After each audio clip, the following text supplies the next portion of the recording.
நீங்க car loan, home loan, personal லோன்னு சொல்லி இஎம்ஐ நிறைய கட்டிட்டு இருக்கீங்களா? அப்போ இந்த வீடியோ உங்களுக்காக தான். ஏன்னா ஆர்பிஐ ரெப்போ ரேட்டை இப்போ கட் பண்ணியிருக்காங்க. ஸோ இந்த ரெப்போ ரேட்டை கட் பண்ணுறதுனால நம்மளுடைய இஎம்ஐ எப்படி கம்மியாகும் அப்படின்னா, இப்போ ரெப்போ ரேட் அப்படின்றது முதல்ல இப்போ வங்கிகள் எப்படி நமக்கு இன்ட்ரெஸ்ட் ரேட் கொடுக்குறாங்க, ஒரு ப்ராடக்ட் வாங்குறது மூலிமா இன்ட்ரெஸ்ட் ரேட் நமக்கு கொடுக்குறாங்களோ அதே மாதிரி ஆர்பிஐ எல்லா வங்கிகளையும் வந்து நிர்வகிக்கிறாங்க. ஸோ அவங்களுக்கு இந்த ரெப்போ ரேட் அப்படின்றத வந்து ஃபிக்ஸ் பண்ணுறாங்க. கிட்டத்தட்ட இதுவும் வந்து ஒரு வட்டி விகிதம் மாதிரி தான்.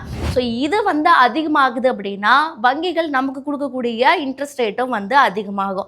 இதுவே கம்மியாகுது அப்படின்னா வங்கிகள் நமக்கு கொடுக்கக்கூடிய இன்ட்ரெஸ்ட் ரேட்டும் கம்மியாகும். அந்த வகையில் தான் இப்போ ரெப்போ ரேட்டை 5.25 புள்ளிகளாக குறைஞ்சிருக்கு. அதாவது கிட்டத்தட்ட 25 அடிப்படை புள்ளிகள் வரலுமே குறைச்சிருக்காங்க. ஸோ இதனால நமக்கு இன்ட்ரெஸ்ட் வந்து கம்மியாகும். கார் லோன், ஹோம் லோன்லாம் வந்து நீங்கள் எடுத்து அதுக்காக இஎம்ஐ கட்டிட்டு இருக்கீங்க அப்படின்னா அந்த இஎம்ஐயும் கம்மியாகிறதுக்கு நிறைய வாய்ப்புகள் இருக்கு. இந்த வருஷத்தில் மட்டுமே கிட்டத்தட்ட இது நிறைய முறை வந்து இந்த ரெப்போ ரேட் அப்படின்றத கம்மி பண்ணியிருக்காங்க.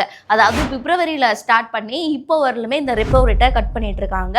அப்போ கிட்டத்தட்ட 6.50 புள்ளிகள் வரலுமே இருந்தது. இப்போ 5.25 புள்ளிகள் வரலுமே இருக்கு.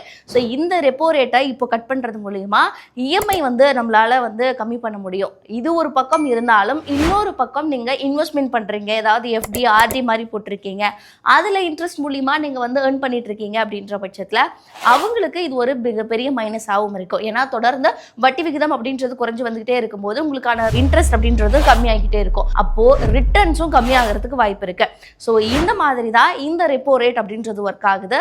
ஸோ இந்த ரெப்போ ரேட்டை கட் பண்ணி சஞ்சய் மல்ஹோத்ரா இப்போ அனௌன்ஸ் பண்ணியிருக்காரு. இந்த ரெப்போ ரேட் கட் பண்ணதை பற்றி நீங்கள் என்ன நினைக்கிறீங்க? இது யூஸ்ஃபுல்லாக இருக்குமா அப்படின்றதையுமே கமெண்ட் பண்ணுங்க.